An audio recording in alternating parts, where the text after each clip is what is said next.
ici en tant qu'étudiant. C'est la yeshiva des étudiants, je viens ici en tant qu'étudiant. Et j'ai pas vocation à vous dire que c'est bien ce que vous faites d'être là et d'aider la yeshiva. Mais il y a un problème avec le Rav Zizek, c'est qu'il a tellement d'engagement dans les choses qu'il oublie parfois de dire aussi ce qu'il fait. Alors je vais le faire en 2 minutes. Et de ce point de vue-là, je ne fais rien d'autre que donner du sens à une grande question qui se pose dans l'Exode, au chapitre 2, de savoir pourquoi il est répété par 2 fois que Moïse a grandi. Moïse a grandi, il alla dans la maison de la fille de Pharaon. Moïse a grandi, Vayetse el Echav, il sortit vers ses frères, Vayar Besilotam, il vit leur souffrance. Pourquoi se répéter 2 fois Moïse grandit? Les commentaires disent, le premier c'est parce qu'il a grandi, il était un enfant, puis devenu un jeune adulte. Le deuxième, c'est qu'il a grandi parce qu'il est allé vers ses frères. Il n'est pas resté dans, on dirait aujourd'hui, dans sa zone de confort, dans quelque chose qu'il connaît. Les artistes le savent. On peut faire quelque chose une fois. Si on s'amuse à faire 2 fois, 3 fois, 4 fois le même album ou la même chose, on lasse nos auditeurs, on lasse ceux qui aiment bien ce qu'on fait, parce qu'on n'est pas capable de se renouveler.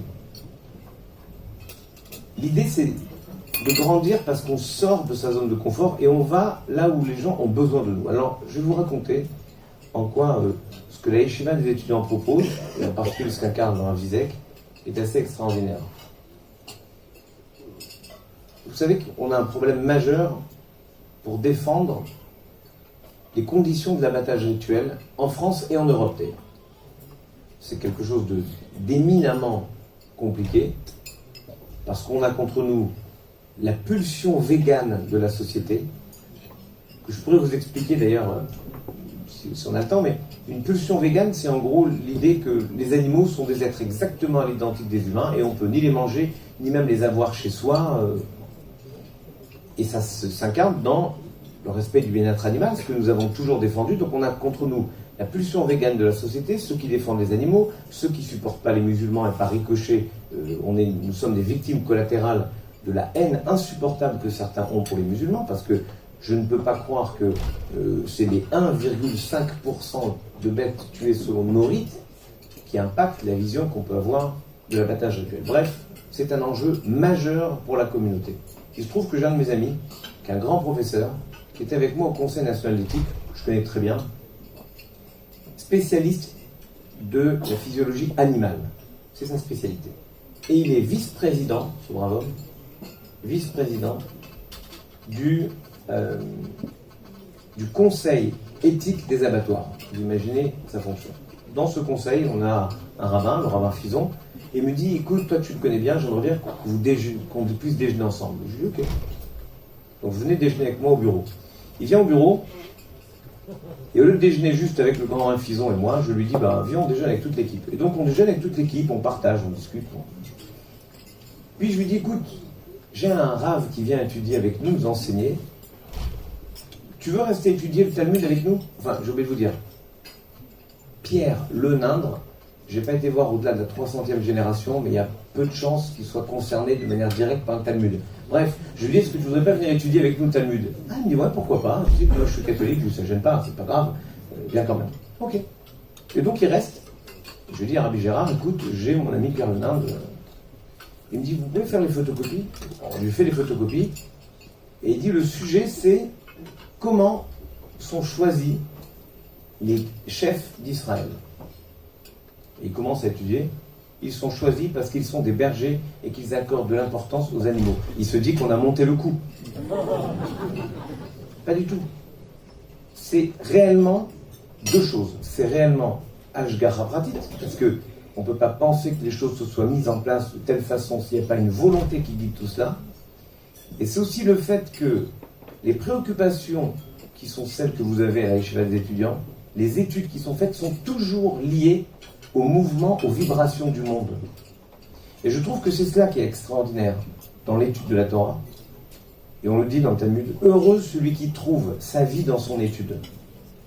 Eh bien, celles et ceux, et je dis avec beaucoup d'attention, celles et ceux, parce que j'ai eu l'honneur d'ajouter un petit texte dans un livre qui a été fait, un livre de commentaires, fait par des femmes pour tous les publics. Et donc celles et ceux qui étudient dans la mouvance de l'échelle des étudiants, vous savez que vous n'étudiez pas simplement des textes vus de 3500 ans, mais vous écrivez les textes qui feront la vie qui s'ouvre devant nous. Et c'est cette capacité à entendre le monde et à sortir vers ses frères que vous avez et que vous devez ce soir encourager par votre présence, par votre aide matérielle, financière, une aide, et par votre capacité vous aussi à étudier et à partager ces moments de rencontre entre le monde et l'espérance du monde. Razak Baro.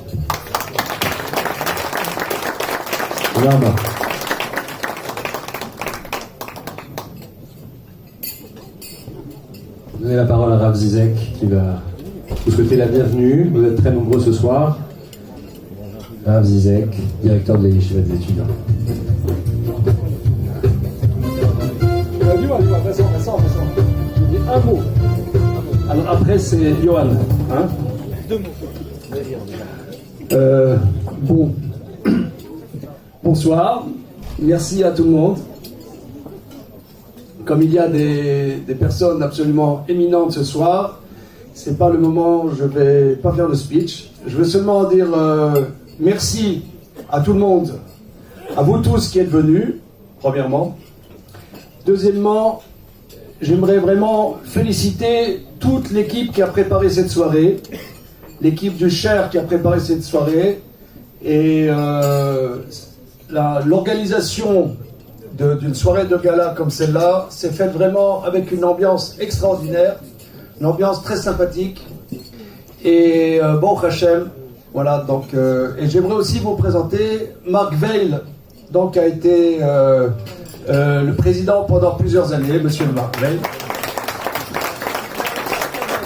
qui a accompagné avec âme, avec Nishume, avec âme la yeshiva, avec un grand dynamisme. Et Marc, tu as donné la possibilité à la yeshiva qu'elle s'ouvre, qu'elle se développe. Et maintenant, bon Hachem, nous avons un nouveau président, monsieur Yohan Attal. Et j'aimerais dire un mot parce que vous allez voir, on va, comme mon ami le grand rabbin Chaim Corset a dit que la yeshiva, elle ressent les vibrations du monde. Donc le travail associatif à Yeshiva, et évidemment nous applaudissons nos anciens, pas grands rabbins, nos anciens présidents de la Yeshiva, Patrick Abessira, ovation, Claude Hoffman, et Clément a été, un moment, il a été président aussi, Clément Velrenal. Et surtout aussi notre ami Emmanuel Banich.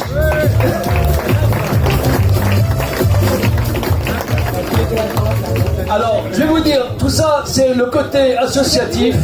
Le côté associatif, je vais vous dire, c'est l'inspiration de mai 68. Mais je ne vais pas développer plus. Après, à la récré, on en parle et je passe le micro à Yohan Attal. Merci Rav Zizek. Déjà bonsoir à toutes et à tous. Alors, je vais être très très bref. La première chose que je vais vous dire, c'est que je remercie Marc de m'avoir introduit un peu dans ce nouveau poste et de m'avoir expliqué un petit peu toutes les nouvelles tâches qu'on va emmener tous ensemble, et surtout d'avoir construit avec Gérard les nouveaux projets. Et donc je vais vous donner en quelques lignes ce qu'on cherche à faire cette année et les grands objectifs pour la Yeshiva. La première chose, c'est que on va chercher à asseoir plus largement la manière dont on va pouvoir héberger des étudiants cette année. Je vais dans le vif du sujet parce que c'est des objectifs qu'on va essayer d'avoir tous ensemble ce soir. Le deuxième objectif, c'est d'arriver à réunir de plus en plus de monde autour de la Yeshiva au sein de Murger et de pouvoir créer une synergie beaucoup plus forte au sein des cours et d'aller beaucoup plus loin dans ce qu'on est en train de faire. Et au-delà de ça, dans la suite, c'est d'aller plus loin dans les publications. Et tout ça, évidemment, nécessite beaucoup d'énergie et de financement. Et enfin, on a derrière toute cette partie-là, tout ce qui est le social et la manière dont on vit ensemble, les événements concrets. Tous ces événements-là sont des moments de vie importants qui font partie de la yeshiva. et qui vont réunir toutes ces manières d'être juif qu'on est capable de réunir à l'Yeshiva, qui est complètement unique. Et pour le coup, pour avoir récemment voyagé à travers le monde et vu beaucoup de communautés juives, il y en a peu, et j'ai pas vu un seul autre endroit au monde comme la Yeshiva des étudiants, c'est le faire. Merci. Alors voilà, simplement pour remercier et pour vous dire de passer une très très bonne soirée. Merci Johan. Et Mazal Tov pour tes nouvelles fonctions, beaucoup d'Atzlacha. On va maintenant avoir la chance d'écouter un Gaon européen, le Rav Eliezer Wolf, expert reconnu entre autres en cache-route, mais je dirais un grand Talmid Chacham surtout, qui est Dayan à Amsterdam et qui va nous parler de la notion de Harvut ce soir. Rav Eliezer Wolf.